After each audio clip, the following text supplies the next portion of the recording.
जय भारत के साथ स्वागत है आप सभी का आपके अपने न्यूज़ चैनल सीएमएम न्यूज़ 24/7 पर। तो ब्रेकिंग न्यूज़ और लेटेस्ट अपडेट में जानेंगे देश और दुनिया की महत्वपूर्ण कुछ चुनिंदा खबरें। तो बड़ी खबरों में खबर निकल कर आ रही है, दबंग खान ने कहा मेरा कोई दुश्मन नहीं। उसी के साथ खबर में जानेंगे अवैसी पर हो चुकी है एफआईआर, साथ ही राष्ट्रपति चुनावों की तारीखों का हो चुका है ऐलान।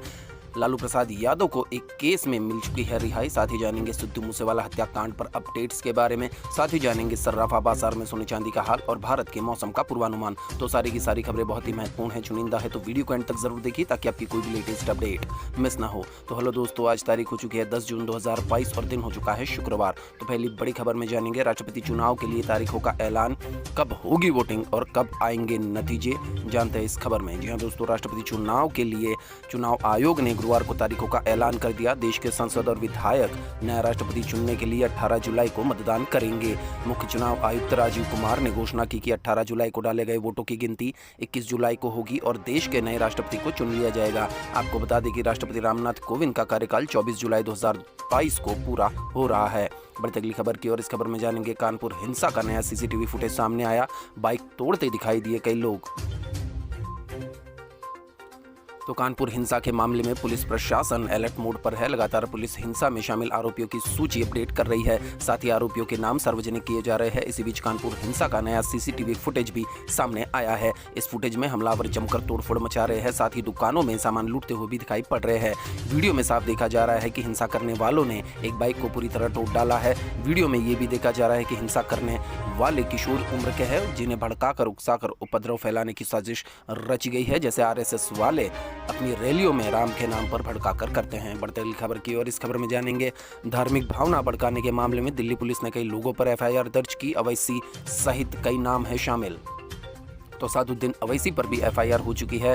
अब बीजेपी का शासन है पूरे भारत में, तो जो लोग सच बात करते हैं उन पर अब तलवार लटकाई जाती है और नुपुर शर्मा जैसे लोग जो भारत की छवि तार तार करते हैं उनको प्रोटेक्शन दिया जाता है। दरअसल दिल्ली पुलिस स्पेशल सेल की साइबर यूनिट ने धार्मिक टिप्पणी से जुड़े मामलों में एफआईआर दर्ज की है। इसमें एआईएमआईएम के असादुद्दीन अवैसी और स्वामी यति नरसिंहानंद का भी नाम एफआईआर में दर्ज किया गया है। दिल्ली पुलिस की स्पेशल सेल ने एआईएमआईएम के प्रमुख असादुद्दीन अवैसी पर धार्मिक भावनाएं भड़काने के मामले में एफआईआर दर्ज की है। अवैसी सहित कई और लोगों पर भी दिल्ली पुलिस ने एफआईआर दर्ज की है।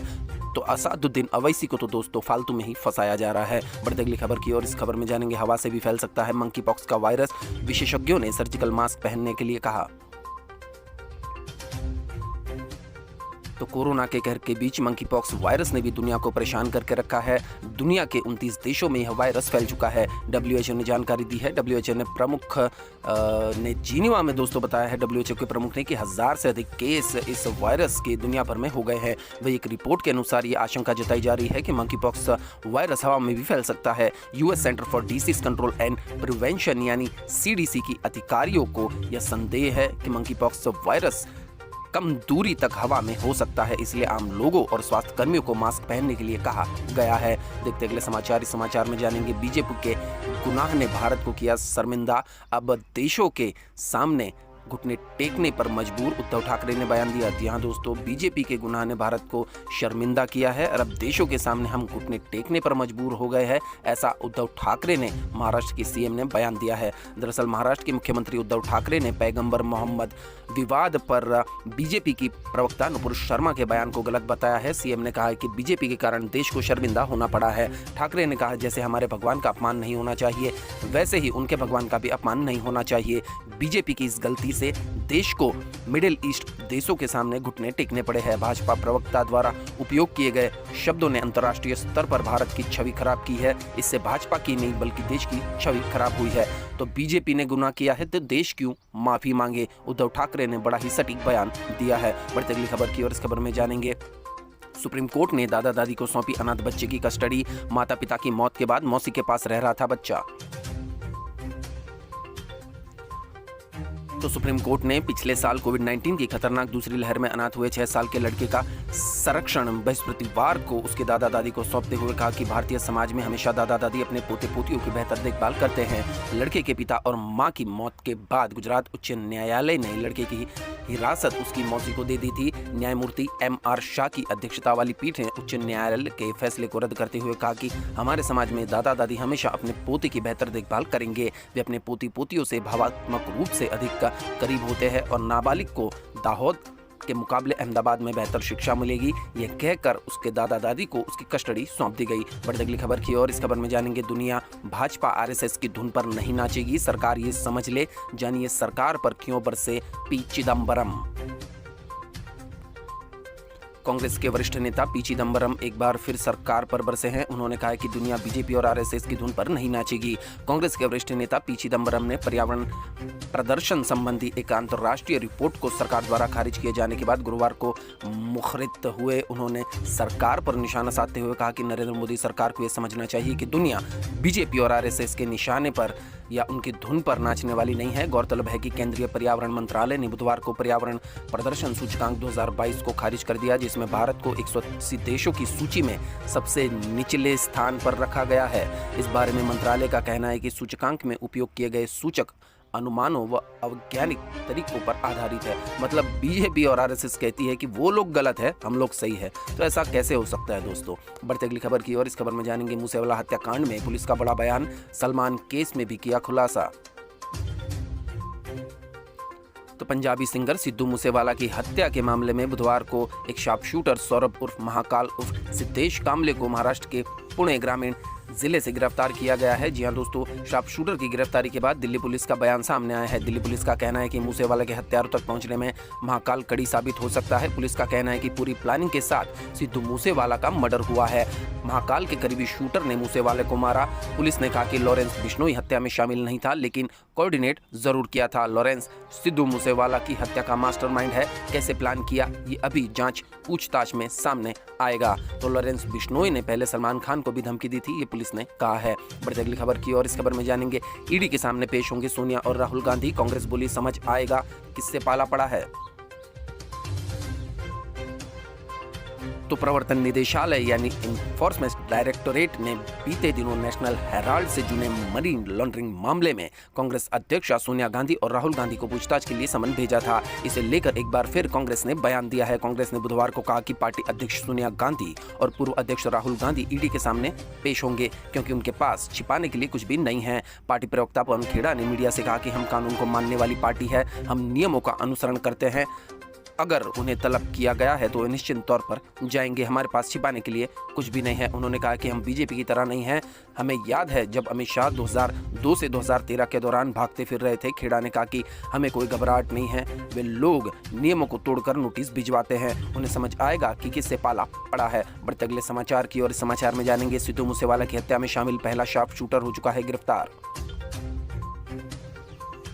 जी दोस्तों, पंजाबी सिंगर सिद्धू मूसेवाला की हत्या में पंजाब पुलिस ने बीते दिन 8 शूटरों की पहचान का दावा किया था। इसमें से एक शूटर सौरभ उर्फ महाकाल को बुधवार को महाराष्ट्र के पुणे ग्रामीण जिले से गिरफ्तार किया गया है। सिद्धू मूसेवाला कांड में फरार आरोपी सौरभ उर्फ महाकाल को पुणे पुलिस की क्राइम ब्रांच ने गिरफ्तार किया है। बढ़ते अगली खबर की और इस खबर में जानेंगे कोर्ट की फटकार के बाद पंजाब सरकार का यू टर्न, 4-4 वीआईपीज की सुरक्षा बहाल की। तो पंजाब की भगवंत मान सरकार ने जिन 424 लोगों की सुरक्षा हटाई थी, अब उसे फिर से बहाल करेगी। जहां दोस्तों 4-4 यानी 424 लोगों की जो सुरक्षा इन्होंने हटा दी थी, अब फिर से वो बहाल की जाएगी। पंजाब हरियाणा हाईकोर्ट की फटकार के बाद पंजाब की मान सरकार ने वीवीआईपीज की सुरक्षा बहाल करने का फैसला किया है। इतना ही नहीं, कोर्ट ने सुरक्षा लेने वालों की लिस्ट लीक होने को लेकर पंजाब सरकार को फटकार भी लगाई है।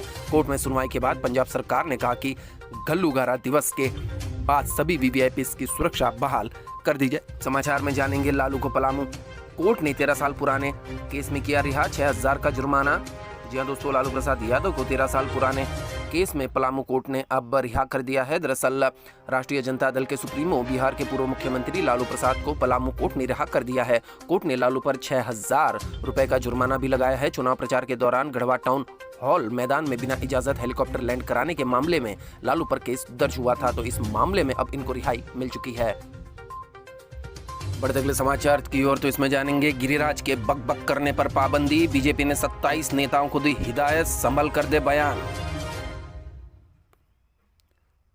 तो भारतीय जनता पार्टी के फायर ब्रांड लीडर्स में से एक कहे जाने वाले गिरिराज सिंह जो हमेशा बकबक करते हैं, उनके गरजने पर भी पाबंदी लग गई है। जी हां दोस्तों, पार्टी ने ऐसे 38 नेताओं की पहचान की है जो समय समय पर विवादित बयान देते हैं, हिंदू मुसलमान करने में इनकी काफ़ी मदद करते हैं। तो अब इंटरनेशनल फ्रंट पर इनकी इज्जत तार तार हो चुकी है।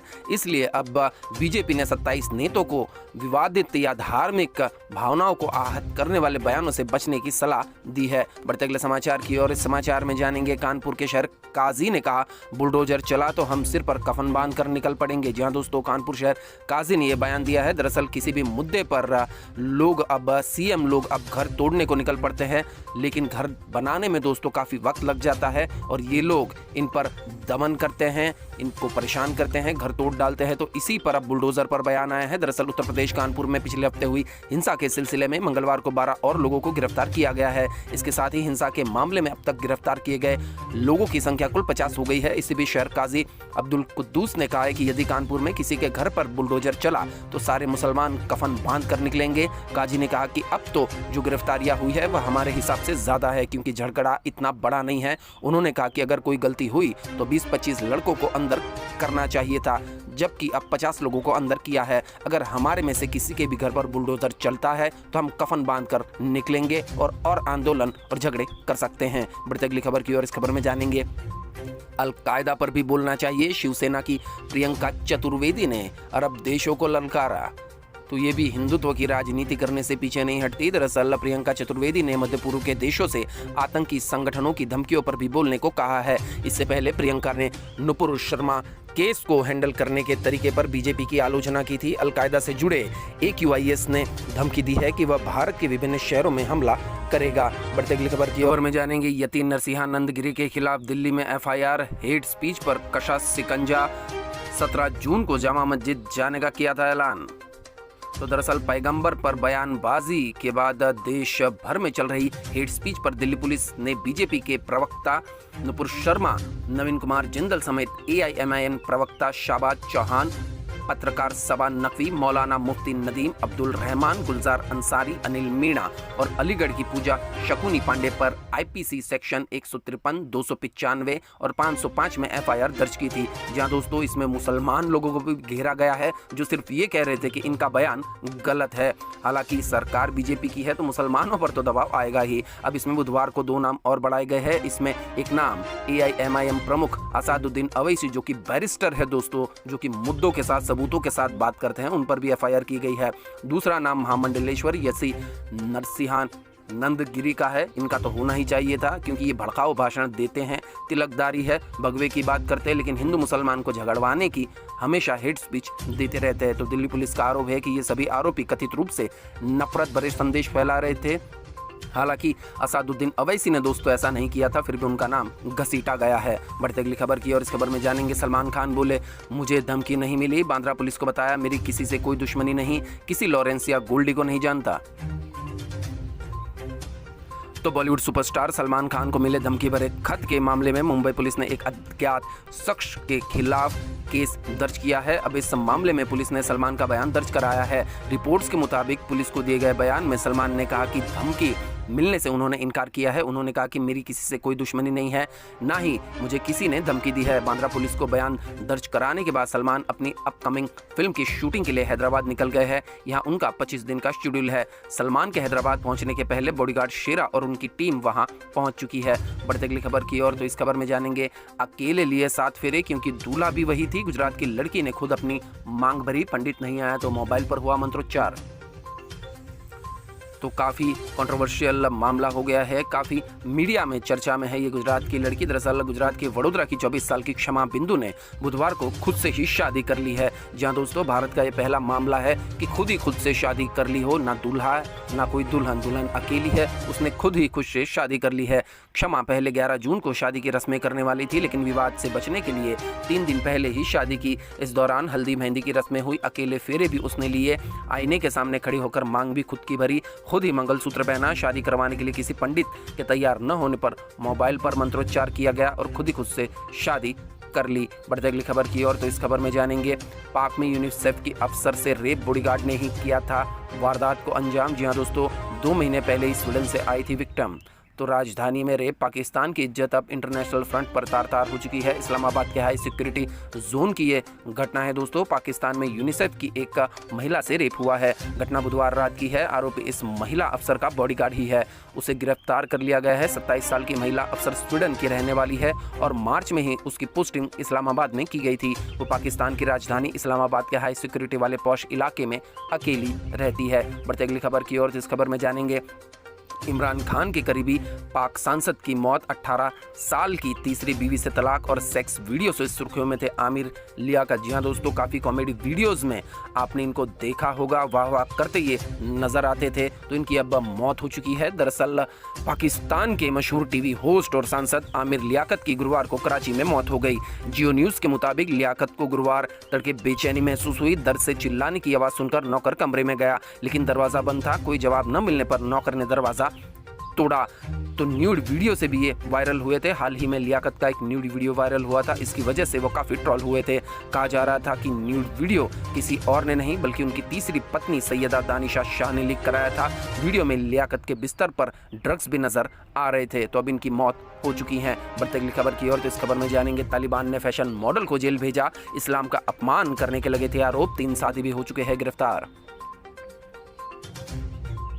तो तालिबान सरकार ने अफगानिस्तान के एक बड़े फैशन मॉडल और उसके 3 साथियों को अरेस्ट कर लिया है। उन पर इस्लाम और कुरान का अपमान करने का आरोप है। अजमल हकीकी अपने फैशन शो, यूट्यूब क्लिप्स और मॉडलिंग इवेंट्स की वजह से चर्चा में रहते हैं। अब तालिबान सरकार ने उनको गिरफ्तार किया है। दरअसल कुछ दिन पहले वीडियो वायरल हुआ था जिसमें कॉमेडियन गुलाम साकी अरबी में कुरान की आयत पढ़ रहे थे। गुलाम साकी ठीक से बोल नहीं पाते हैं। अपनी इसी खामी की वजह से लोगों को हंसाने के लिए भी ये इस्तेमाल करते हैं इस चीज़ का। लेकिन अब कुरान की आयतें पढ़ रहे थे तो अजमल हकीक हंस रहे थे। इसी वीडियो को लेकर अब तालिबान सरकार ने उन्हें गिरफ्तार कर लिया है। तो तालिबान में जीना मुश्किल हो चुका है दोस्तों। कब आपको गिरफ्तार कर लिया जाए, मार डाला जाए, कोई कुछ कह नहीं सकता। बढ़ते अगली खबर की ओर। तो इस समाचार में जानेंगे रूस यूक्रेन जंग अपडेट्स के बारे में। रूस ने कहा ग्लोबल फूड क्राइसिस के लिए हम जिम्मेदार नहीं। यूक्रेन के जहाजों में अगर अनाज हुआ तो हम नहीं रोकेंगे। तो रूस यूक्रेन जंग थमने का आसार दिख नहीं रहे हैं। इसके साथ ही दुनिया में खाद्यान्न संकट यानी फूड क्राइसिस बढ़ता जा रहा है। यूक्रेन और रूस दोनों ही फूड का एक बड़ा हिस्सा एक्सपोर्ट करते हैं। रूस तो एक्सपोर्ट कर पा रहा है लेकिन यूक्रेन के शिपमेंट्स को रोका जा रहा है। इसी मामले पर बुधवार को रूस के विदेश मंत्री सरगेई लावरोव और तुर्की के विदेश मंत्री के बीच बातचीत हुई। हालांकि इनका कोई ठोस नतीजा नहीं निकला। बातचीत के बाद रूस के विदेश मंत्री लावरोव ने कहा कि रूस यूक्रेन जंग का ग्लोबल फूड क्राइसिस से कोई लेना देना नहीं है। पश्चिमी देश और खास तौर पर अमेरिका अफवाहें फैला रहा है। अगर इनके शिपमेंट्स में हथियारों की जगह अनाज होता है तो हम उसको नहीं रोकेंगे, जाने देंगे, वगैरह वगैरह इन्होंने बात करी है।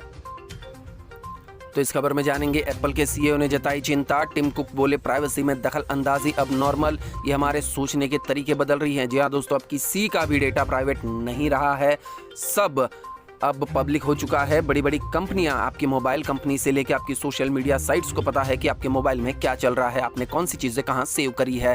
तो गूगल के सीईओ ने भी पहले बयान दिया था। इसके बाद अब एप्पल के सीईओ ने ये बयान दिया है। दरअसल एप्पल के सीईओ टिम कुक ने प्राइवेसी मसले पर चिंता जाहिर की है। कुक ने कहा है कि ब्रीच ऑफ प्राइवेसी यानी निजता का हनन अब लोगों के लिए धीरे धीरे नॉर्मल होने लगा है। लोग इससे अलग तरीके से देख रहे हैं और खुद को इसके मुताबिक ढाल रहे हैं। उन्होंने कहा कि अगर हमें यह लगने लगा है कि हर समय हमारी निगरानी की जा रही है तो हमारे व्यवहार में बदलाव आता जाता है। हम खुलकर रहने की बजाय हिचकिचाने लगते हैं और अपने सोचने के तरीके भी बदलने लगते हैं। कुक ने एप्पल के उन उपायों के बारे में बताया जिनसे लोगों की निजता बनी रहती है। पर्सनल डेटा अब पर्सनल नहीं रहा, ये भी टिम कुक ने कहा है। दरअसल कुक ने दावा किया है कि एप्पल अपने कस्टमर्स की प्राइवेसी बनाए रखती है। यही चीज़ एप्पल को अन्य कंपनियों से अलग करती है। उन्होंने कहा कि एक अजीब बात यह है कि लोगों का निजी डेटा निजी नहीं रह गया है। यह कहना मुश्किल है कि एक कंपनी किस तरह लोगों के निजी डेटा ले लेती है। टिम ने कहा कि 2014 में होमोसेक्सुअलिटी के बारे में दुनिया को बताना मेरी निजता के खिलाफ था, लेकिन युवाओं की मदद करने के लिए उन्हें ऐसा करना पड़ा। तो ये अब एप्पल के सीईओ ने बयान दिया है। काफ़ी चिंताजनक मसला है। तो अब जानेंगे सर्राफा बाजार में क्या है सोने चांदी का हाल। तो MCX यानी मल्टी कमोडिटी एक्सचेंज पर सोने चांदी के भाव में गिरावट आते हुई दिखी है। ऊपरी स्तरों के बिकवाली में भाव में गिरावट आई है। MCX पर सोने का अगस्त वायदा 0.16% यानी 81 रुपए की गिरावट के साथ 50,970 रुपए प्रति 10 ग्राम पर कारोबार करता हुआ दिखा गया है। वहीं MCX पर चांदी का जुलाई वायदा 0.20% यानी 126 रुपए की गिरावट के साथ 61,900 रुपए प्रति किलोग्राम पर कारोबार करता हुआ देखा गया है। तो अब जानेंगे क्या है अगले 24 घंटे का भारत के मौसम का पूर्वानुमान। तो स्काईमेट वेदर के अनुसार अगले 24 घंटों के दौरान देश के उत्तर पूर्वी हिस्से, उप हिमालय, पश्चिम बंगाल, सिक्किम और अंडमान निकोबार द्वीप समूह, तटीय कर्नाटक और तटीय आंध्र प्रदेश में हल्की से मध्यम बारिश के साथ कुछ स्थानों पर भारी बारिश संभव है। बिहार के पूर्वी हिस्सों, तमिलनाडु, केरल, लक्षद्वीप, आंतरिक कर्नाटक, रायलसीमा, तेलंगाना, महाराष्ट्र, छत्तीसगढ़ और पूर्वी गुजरात, दक्षिण मध्य प्रदेश और पश्चिमी हिमालय के कुछ स्थानों पर हल्की से मध्यम बारिश संभव है। पूर्वी विदर्भ के कुछ हिस्सों, नदी और उत्तराखंड, उत्तर पश्चिमी राजस्थान, पंजाब, हरियाणा, दिल्ली, दक्षिण उत्तर प्रदेश, पूर्वोत्तर मध्य प्रदेश, छत्तीसगढ़, झारखंड के पश्चिमी भाग और आंतरिक ओडिशा में 1 या 2 स्थानों पर लू की स्थिति बनी रह सकती है। हल्की बारिश भी हो सकती है। तो इसके साथ आज के ब्रेकिंग न्यूज और लेटेस्ट अपडेट यहीं समाप्त होते हैं। वीडियो को एंड तक देखने के लिए आप सभी का बहुत बहुत धन्यवाद। वीडियो अगर अच्छा लगा हो तो चैनल को लाइक कीजिए, शेयर कीजिए, सब्सक्राइब कीजिए ताकि आपके आने वाली कोई भी न्यूज अपडेट मिस ना हो। मिलते अगली लेटेस्ट अपडेट के साथ। आपका दिन बेहद ही खुशनुमा रहे। Thank you, take care, goodbye, जय भारत।